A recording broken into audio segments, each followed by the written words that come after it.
So what was your favorite part of the movie? Favorite part of the movie? Well, first of all, for our audience, it's going to be a spoiler discussion. So, you know, let people know that. Watch the movie first.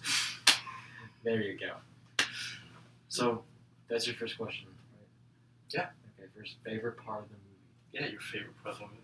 Okay, so for me, there's a lot of not just moments, but there's a lot of sequences that I really enjoyed. I enjoyed John Boyega's Finn character, his relationship with Poe, the way they interacted with each other, and you could say several other relationships too, like Rey and Finn's relationship, the way Poe and BB-8 had their relationship. But I think my favorite moment, and I've watched it 3 times, but I think my favorite moment is, every time I get chills in this moment, is when Kylo Ren is trying to get the lightsaber, Luke's lightsaber, out of the snow.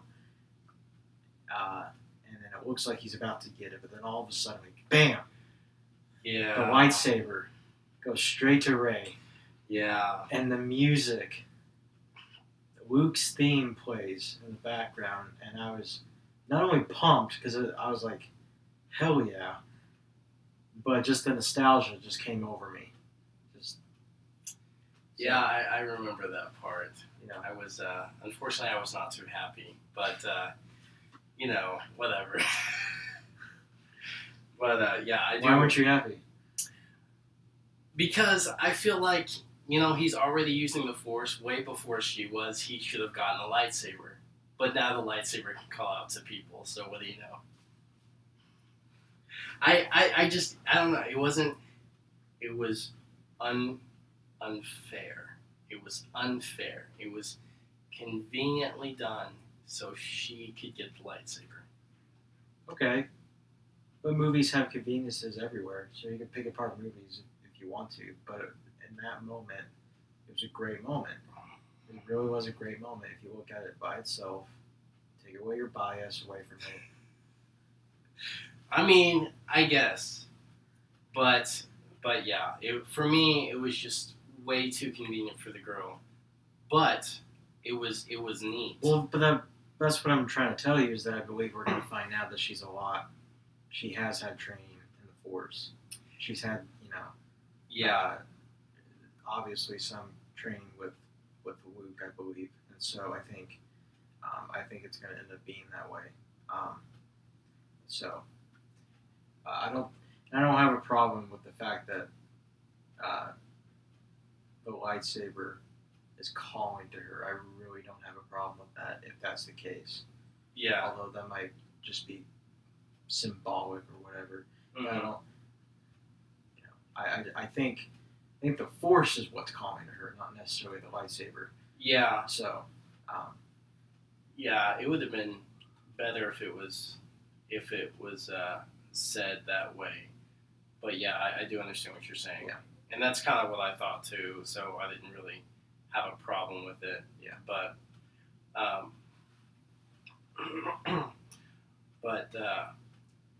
think Finn and Poe are pretty great, mm-hmm. and I think their relationship is kind of interesting. Yeah, definitely could have had more scenes with them, but yeah. I think in the next episode we'll definitely get a lot more of that. A lot more than yeah. So I think that's definitely something to look forward to. Yeah. So I remember watching Finn and Rey, and when she's about to, I guess when Finn is leaving, like I don't know like what it was, but it was almost like you thought they were about to like make out like before he left or something like that. It was kind of weird, but their whole the way they got along was pretty awesome. Yeah. Yeah. I don't think they make out, but no, but it was just really weird. There's like that moment of like where you just get glimpses of her and Finn. Maybe a kiss, but that's about it. Well, yeah, I mean. I don't think they would just start making out and having sex right there. Hey, kids, Star Wars after dark. So, yeah, But I love Ray. She was so adorable, like all throughout the film. She was fantastic. Uh, when Yeah, I would definitely. The Force would definitely awaken inside me, inside my pants, if I ever got to meet her. So. fantastic. Yep. But anyway, like no, when Finn's like, uh, I'm part of the Resistance, and she's like, oh, you're part of the Resistance. I've never met a Resistance person before, and like just all that, and when she's talking to Han and stuff like that, which is very neat. Mm-hmm. To see just like her expressions and everything. Yeah. I think she made a great character.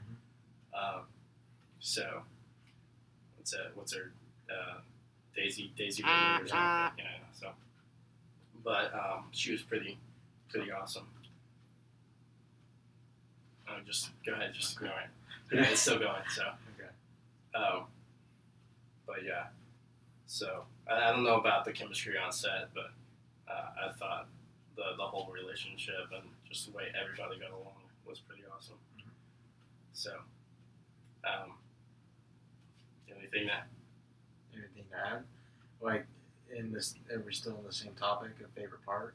Is that no, just kind of just Okay. go off on tangents or whatever. So no? I was just gonna say like one thing that I've been hearing a lot about is that this movie is too much of a rehash and too much of a copy and paste. There's definitely a lot of like parallels, a lot of similarities, a lot of similar beats. But what some people, and in the grand scheme of things, it is a small minority. It's not that most people love the movie. Has a 95% Rotten Tomatoes.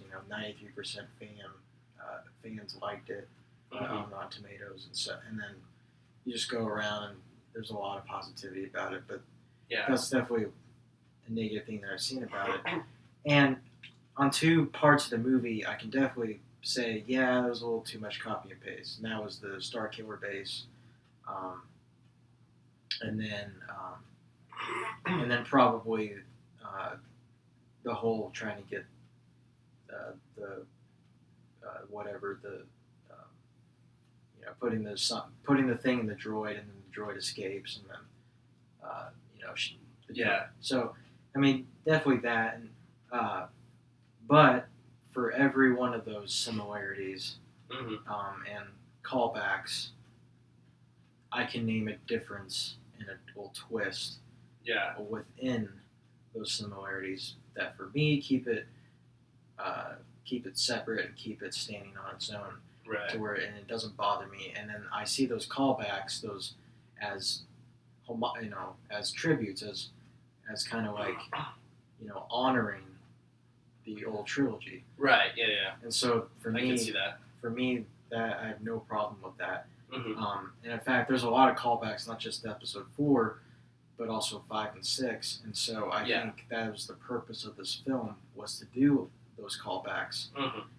This film kind of being, you could say, kind of a bridge film between the original trilogy and then this new trilogy that we're going to have. Yeah. And so it's kind of a culmination of the original trilogy with new things in there. And that's why, after watching it 3 times, I have to say that I'm even more convinced than ever that they are going to go in another direction, maybe a newer direction, in the next 2 films. Yeah. Because we've gotten past the, giving, paying homages to the original trilogy, paying tribute to the original trilogy, and now we can go in a new direction. So, yeah. I definitely think that. And the thing is, I think what's interesting is that, in Empire Strikes Back, in the middle of the movie, Luke goes off the train with Yoda at Dagobah. Yeah. We're starting from that point in the beginning of the next film, because at the end of Episode 7, Rey is going to train with Luke. Yeah. So there's definitely a lot more possibilities, and that's why I don't think it's going to be a copy and paste of Empire Strikes Back. Right. Because obviously they're going to do a lot this next one, Mm-hmm. and it's going to start off at the beginning with Rey training with Luke or whatever. Okay. So See, I figured that it would start in the beginning with Ren training with Snoke. I was hoping to see that, but yeah, I guess either way, either way, it doesn't matter. But yeah, that is actually one of the things I'm wanting to see in Episode 8 is Ren training with Snoke, which will be very interesting. But yeah, the overall just the way the film did everything was pretty good. I did enjoy the natural lightsaber fights, although Episode 3 was great, but this was a little bit better. And enjoying seeing Rey just lash out in anger at Ren was pretty great. So I thought it was very neat. Yeah, I definitely enjoyed having a lot more.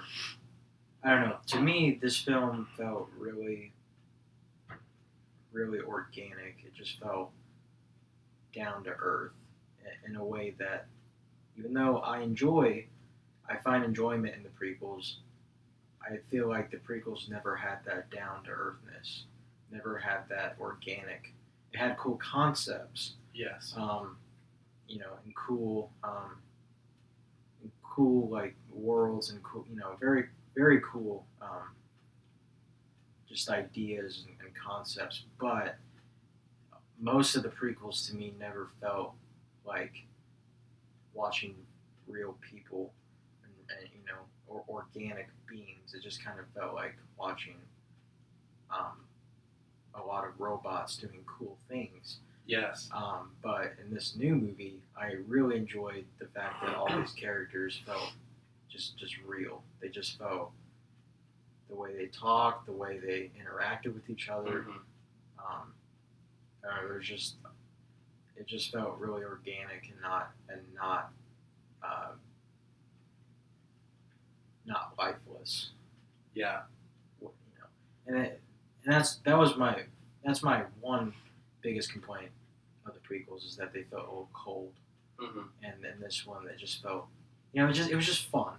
And that's what Star Wars should be. And that's the main thing I take away from this film, is that this movie brought back the fun that the original trilogy had and still has.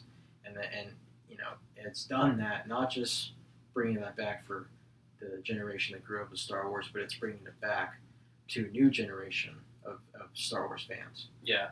And so I think that's something to be triumphed. That's something to be congratulated for. So I definitely give credit to a lot to the movie for doing that. So yeah, when you say organic, I was thinking of BB-8. Like even I don't know, the way it interacted with like everybody was fantastic. One of the best actors in the movie. So. It was great. But yeah, I really was. It was just neat how they actually used a real robot on set. So, and that's another thing too, is that there was a lot of CGI in this film. I mean, a lot of it. Not as much as. Yeah, but when they didn't necessarily have to use CGI, they would use practical effects, and so then that's great, because that adds to it feeling a lot more organic, and not as cold or as computer generated as the prequels were. Yeah, and so that was definitely something that helped. Even though I'm not one of these guys that's like, oh, you have to go all practical effects. Like, if you don't do practical effects, it's not going to be as good. No, it's case by case. It depends what you're doing. There are things that would probably be better to use CGI for. There are things that you could probably use practical effects and it would be a better use. So, to me, it just depends. Yeah. So, each one has their downfalls, and each one has their pros. So. Yeah. But fantastic. So, what rating would you give this film? feel like mine's gonna be a little bit different than yours because the way you rate films doesn't make any sense to me. But Yeah. for me, not a perfect film. There's definitely some flaws. Mm-hmm. But again, I felt like this film was made by a Star Wars fan, and so those flaws don't bother me as much because I know that this film was made with a lot of care. Um, this film was made with a lot of love for the original movies, Right. a love for the lore of the movies, of the world of Star Wars, and so it was made by a human being. I felt like it was made by a human being, and so you know, yeah, those the flaws are flaws, but at the same time, none of them detracted my experience. Yeah. None of them ruined my fun that I had enjoying this movie. So I'd probably say I'd give it an 8. An 8 out of 10. Okay. So, and in my opinion, an 8 is a great movie. 9 being awesome and 10 being legendary. So Yeah. Fantastic.